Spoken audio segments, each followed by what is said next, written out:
Everybody, welcome back to another episode of FSi DFS Fantasy Baseball Picks. I'm Mega Row 31. We have, I'm so excited, a really nice 8 game slate here for Tuesday. It's not like a 12 or 15 game one because there's so many games at 640. And actually looking at that slate, I'm not going to break it down here.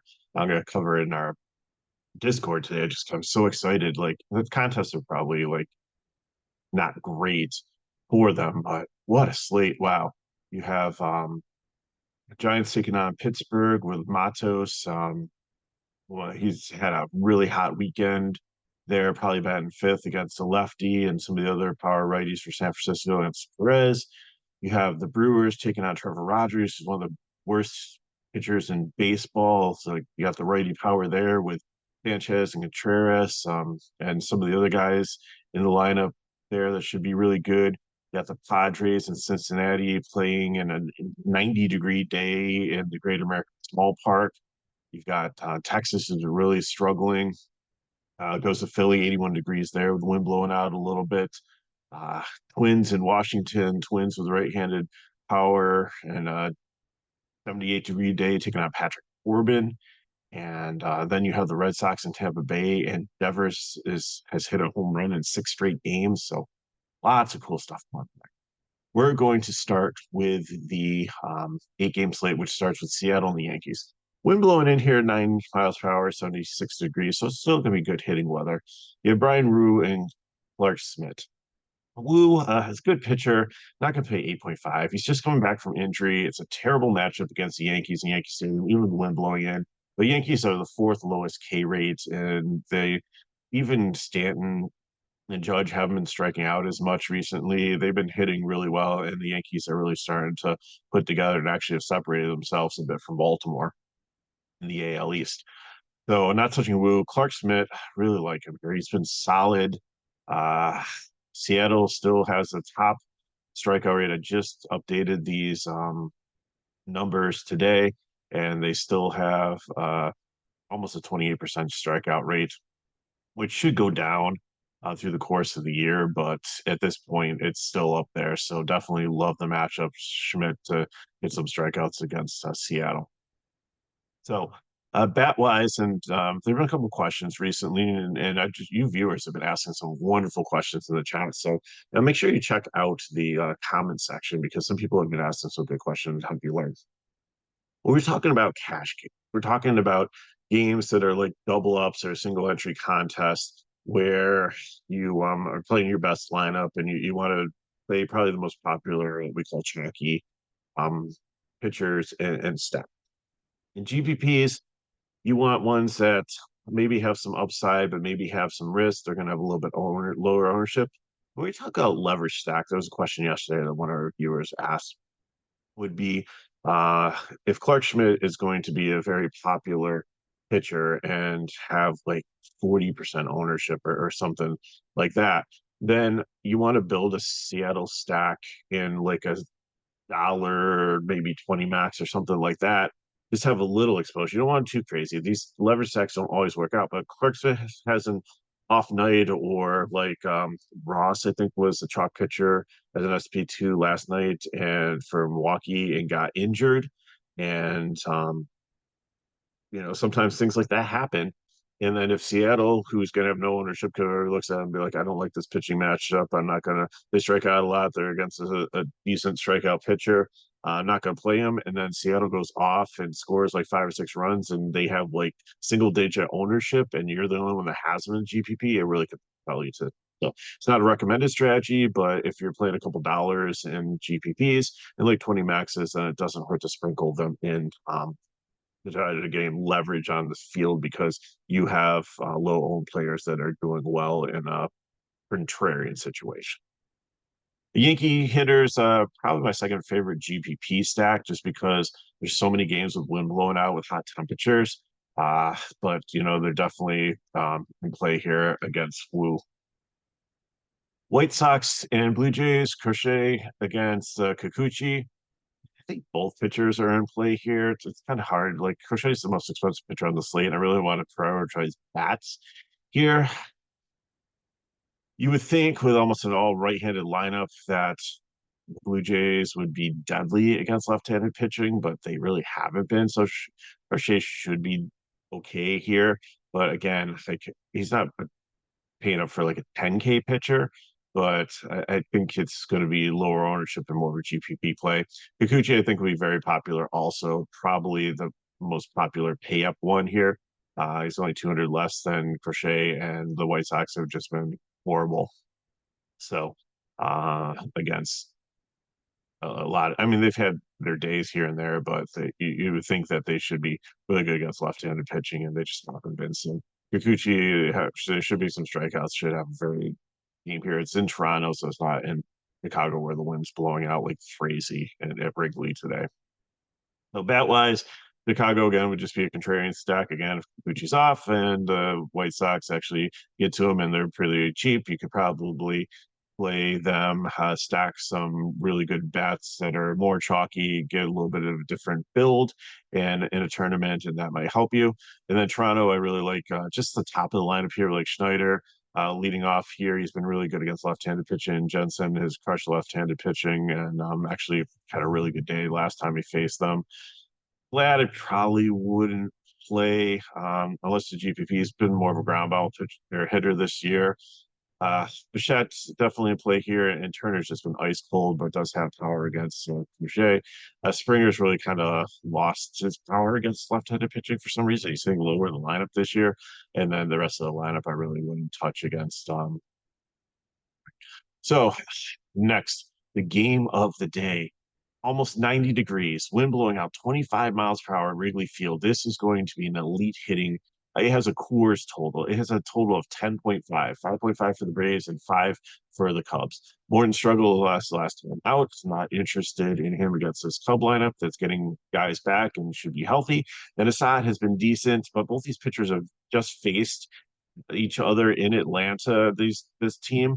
So I really don't think that this is a great place to go for pitching, and not even in the contrarian fashion. There should be a lot of offense here, and I don't see any K upside or any real upside with these pitchers, so they're both going to be fades for me. That wise, love Atlanta here. It's just funny on FanDuel that Osuna has become more expensive than Acuna here. Acuna's like, I mean, he had an injury and stuff and got off to a slow start, but he just hasn't been like super dominated. Like he's had flashes of brilliance, but D'Arnaud should be back, and Riley I think should be back in the lineup. So Short shouldn't be playing there. I wouldn't play Short anyways. He just really hasn't been great. But I think anybody else in the lineup is in play. Cubs side, again, lots of people in the lineup and play. I think Vasquez is free on FanDuel if he's in the lineup. Action on DK2 is only like 2K there. So Swanson should be back in the lineup. He's dirt cheap at, I think he's 28 on DK, 26 on FanDuel. So lots of places. It's easily stack this game if you pay down in pitching. There's ways to make it work. So I definitely want to get as much exposure to this game of cash as I possibly can. Detroit and Kansas City, another good weather game here. 76 degrees, wind blowing out 13 miles per hour. Mees coming back from injury, and so I believe it's Marsh also. These pitchers are okay, but I really don't like them. Marsh, I think you may play the minimum range, but I think there's much better players. I'd rather have Schmidt or Stone. And then Mees at 6.7. I don't think you need to go there. I'd just go Brooks or Canning as a kind of a YOLO play there. I think we're going to see some offense here too. And then both these teams, I can't even put them in the cheap category anymore. Riley Green, 5'4", like kind of 4'9".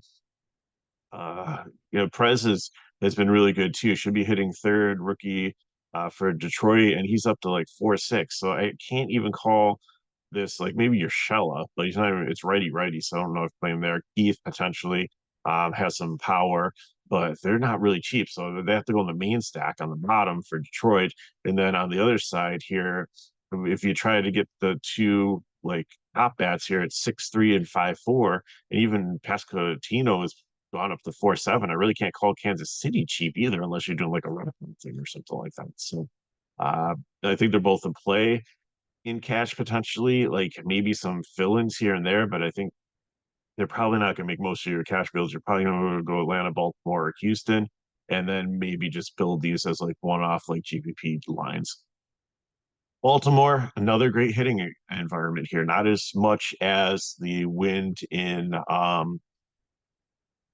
Wrigley, but in St. Louis, when wind blows out and it's 88 degrees there, that's going to be a great hitting environment. So I would Radish, I'd be skeptical in playing. St. Louis has been better recently. I called St. Louis a couple weeks ago the worst team trying not to be bad in like the history of baseball. They just have been really bad and like not being able to hit the ball and stuff. But I don't know if they got a new hitting coach or if they had like a team meeting or something. But I watched the game last night against Baltimore, and they are actually have been more patient at the plate. Their walk rates are up, their strikeouts are down. They have better plate discipline, and it's actually turning into some decent results. They actually won the game last night. So I think that like especially the bottom is like Win, Ciani, and Gorman finally have a home run last night. But yeah, it's more the bottom of this lineup is really starting to come together, which is helping out the top. I mean, Goldsmith and Arenado are still there and like are kind of over the hill struggling. Every so often they might hit like a bomb. Like they're not completely dust, but still, I don't really feel confident with Bradish here. Lynn on the other side, same thing. Baltimore is just such a good, and you put him in this great hitting environment here. Like it's a park upgrade for them. Like over their park where they move the walls back and they can still hit home runs in like one of the deepest parks in baseball in some parts now. And now you put them with wind blowing out in great hitting condition in this in a park where the walls are shorter. Then I love Baltimore here as second favorite stack behind Atlanta. The Lewis side of it, I think you can mix them in, but the only thing like positionally is if I'm playing like Atlanta or if I'm Baltimore, it works a little bit better, but like some of the top stacks here, it leaves like first and third open. I'm not playing Goldsmith and Arenado, and there's like even though some of these guys on St. Louis have like multiple position eligibility, sometimes in DK, like nobody really fills in what I need. So I will be playing some St. Louis, but it'll probably be like a one-off. I'll just have to find a stack that they work with, maybe Detroit or Kansas City. It works well, or maybe like game stack with Baltimore, but I don't think I'm playing them in my primary cash lineups. Angels and Houston. I think the Angels are like the little engine that could. I've been telling you, I've been playing them all year long and reaping the benefits out of it. Like if you didn't watch the show, like every since 2017, I started with the Angels in Cleveland, playing them every single day. And this is hard to do this year now that Cleveland plays a lot of the 640 games. So I'm trying to find an official partner for the Angels. I think they game stacked it yesterday, and it worked out really well. They are just I kind of hope that Gordon doesn't come back to the lineup. And like, I'd like to see Trout back, but like some of the guys that are injured and out, like Sano, like these young Angel hitters are really doing really well. So Javier, he used to be a reverse splits pitcher. He figured out something. His strikeouts are down, but he's getting through games. So the Angels aren't like they're middle of the road strikeout. I think Javier, they have a really good total. So I think Javier's definitely in play here. At 86, it saves you a little bit off of Crochet and Kikuchi. So I definitely think you can play him. And Griffin Cannon on the other side, they're tempting us to play him at 5.5, but there's no K upside in Houston. Houston has by far the lowest K rate in Major League Baseball. They're starting to heat up. So, and they're at home. So I think, that's just definitely a YOLO play. Like, I'm not going to put him in the fake hit because Cannon, we've seen some talent and some upside. And, we actually saw Brooks go out in Houston and shut down Houston last time out. So a marginal pitcher it can happen, but I don't think it's as likely. So that's why I'm saying it's like a GPP play in like large field tournaments where you're trying to gain leverage and not really safe to play in cash to try to get if in cash, I'd go down to Brooks at 6.4. I would drop to Canning at 5.5. And I said Javier is kind of in play. Angels, like I said, I like them here, and I think they'll be leveraged that because I think Javier, people look at the 3.48 total, look at Javier's two last starts, and think, okay, here's the team to target, but they've been decent. So, or Chanel, I think that's how you say it. Leading off here, Rengifo. Again, I apologize, I can't say these names, but I love playing them. Like he's been solid, especially in like I haven't like season long. It's like he play like I think at FanDuel too, like four different positions. They're like second, third, short, outfield, like great plug and play. Ward's been solid. Calhoun, great punt at first base. Like I said in some of my lineups. where I wasn't playing like the Braves and Olsen at first. If I was trying to like build some like the Cubs, I didn't necessarily want Bush. I could like throw Calhoun in some of my builds and be able to like drop down a little bit. I hope he's just doing solid. I'm looking better against lefties, but he's just I like last year he was on fire. He had the shoulder injury, he missed the rest of the season. He's starting to turn it on again. And Adele, just wish that they'd hit him higher up in the offense, like a lefty crusher, because has some power against righties, and Neto actually, I think at the bottom hasn't been bad either. So there's a lot of nice cheap pieces. I'll continue to play the Angels every single day, and when I settle on what stack I want with them, that's going to actually consistently play in the main slate and not Cleveland, who plays at 640 often. I'll let you all know. So if you want to try it too, you can reap the benefits. But I haven't taken any tournaments down yet, but it has been actually 63% profitable. So the money I've paid into playing one line with the Angels on FanDuel and DK have actually had a 63% profit. So it's been pretty cool. Again, when I settle on the permanent team, I'll let you know. Houston on the other side, a great play here. I think they'll not have so much ownership as Atlanta at Baltimore, but still you have a great spot here against Canning. Tucker, Alvarez, Singleton saves you some money here. Altuve, Bregman and Pena, maybe if you need to, but definitely at least a 4-person stack here. Luperfido, if you want to wrap around, has some power, definitely as a lefty. So I do that quite often to save me some money too.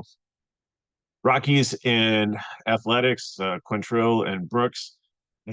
Both of them might be in play here, but I don't really trust Carl Quantrill. I know the A's haven't been good against right-handed pitching. They have been like almost elite against lefties, but Colorado's bad, so is the bullpen. So I think the A's could definitely put up some runs here.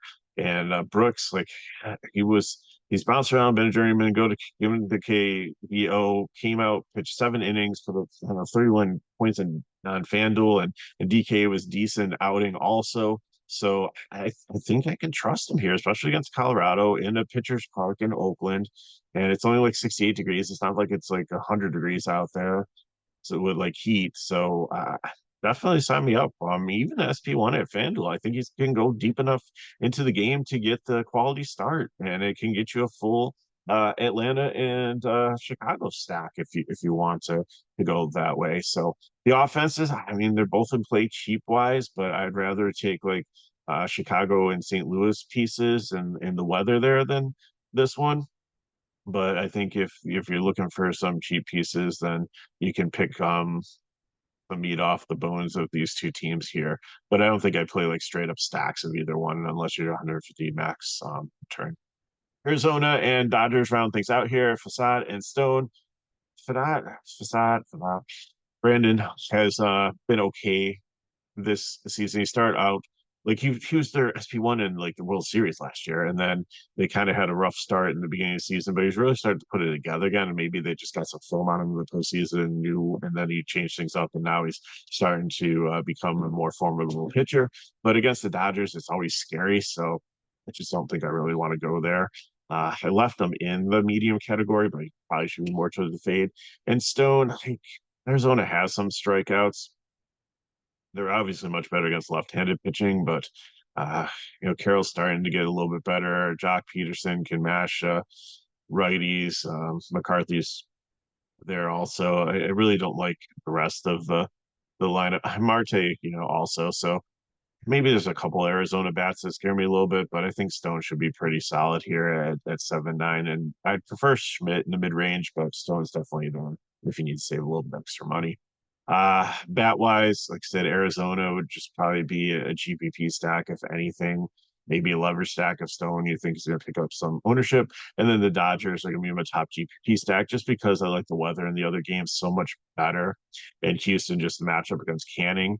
But I think the Dodgers like are GPT too, just because if you tried to stack the top three, you're paying like 6K, 6.5, and 5.8. It's just almost impossible to do without playing like mid-price pitchers, and you're playing like Griffin Canning, and it just doesn't seem like a lineup that I would ever play in a cash game. Now there's some with Haywood back in the lineup and Lux, there is some relief though too. So if you wanted to go and play like those two guys in the 3K range and Betts Otani and maybe Freeman, who had a grand slam last night, so maybe he's starting to come around and heat things up, then but now his price has jumped up to like 5.8 again. So it's just kind of crazy.